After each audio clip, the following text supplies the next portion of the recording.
अस्सलाम वालेकुम, आदाब। आज यानी 1 अप्रैल को होने वाले अहम तारीख़ी वाक़यात और अहम पर्सनालिटीज़ की शॉर्ट बायोग्राफी पर डालते हैं एक नज़र।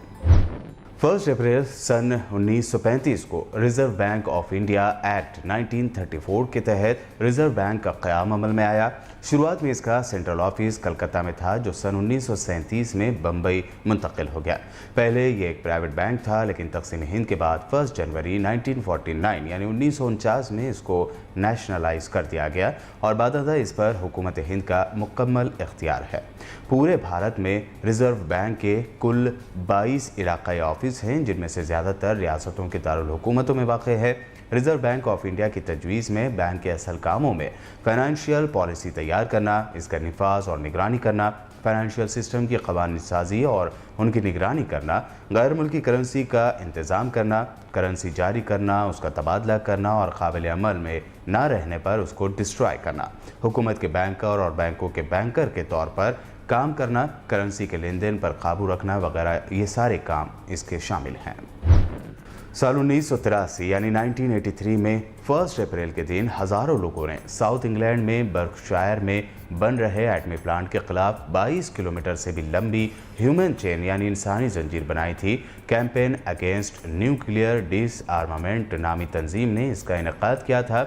वो बर्कशायर में एटमी प्लांट के मुखालिफत कर रहे थे। इस एहतजाज में शामिल मारूफ हॉलीवुड एक्ट्रेस जूली क्रिस्टी समेत कई जानी मानी हस्तियों ने भी मार्च की क़यादत की थी। मुजाहिरीन के मुताबिक इसमें 80,000 लोग शामिल हुए थे। ब्रिटेन ने 1 अप्रैल साल 1999 यानी 1999 को कम अज़ कम तनख्वाह या उजरत का तयन किया था। इसी दिन से 1 घंटे के काम के लिए कम से कम 3.60 पाउंड कम से कम तनख्वाह तय की गई थी और ये भी कहा गया कि जिस मजदूर की उम्र 22 साल से कम है उन्हें भी 3 पाउंड फी घंटे से कम नहीं दिया जाना चाहिए। साल 2001 में 1 अप्रैल के दिन यूगोस्लाविया के साबिक़ सदर स्लोबोदान मिलोशेविच को गिरफ्तार करके जेल भेज दिया गया था। मिलोशेविच पर करप्शन और सरकारी फंड की चोरी का इल्ज़ाम लगा था।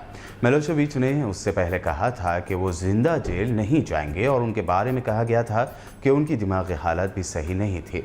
उनकी गिरफ्तारी की खबर उनके घर से गोलियां चलने की आवाज़ें सुनाई देने के थोड़ी देर बाद ही आई थी, जहां पुलिस ने लगभग 36 घंटों तक घेराबंदी कर रखी थी।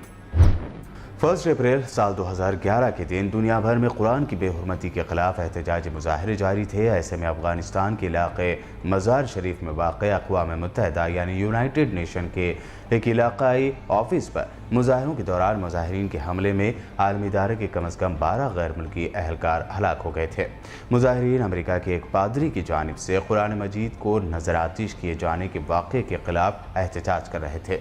इन मुजाहरों के दौरान 13 आम शहरी भी सिक्योरिटी फोर्स की फायरिंग में मारे गए थे। बर्मा की अपोजिशन पार्टी के लीडर आंग सान सूची ने 1 अप्रैल साल 2012 में बर्मा पार्लियामेंट के बाई इलेक्शन में कामयाबी हासिल की थी।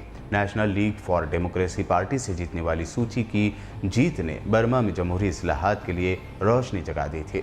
बर्मा पर फौजी कंट्रोल के बाद से सूची को करीब 20 सालों तक उनके ही घर पर नज़रबंद रखा गया था। इससे पहले साल 2010 में बर्मा में होने वाले इलेक्शन में हिस्सा लेने से भी आंग सान सूची ने इनकार कर दिया था, क्योंकि वो ये समझती थी कि ये इलेक्शन जमहूरी तर्ज के नहीं है। वीडियो आपको कैसा लगा कमेंट करके ज़रूर बताइए और हमारे चैनल को सब्सक्राइब और शेयर भी ज़रूर करें। देखते रहिए BBN चैनल।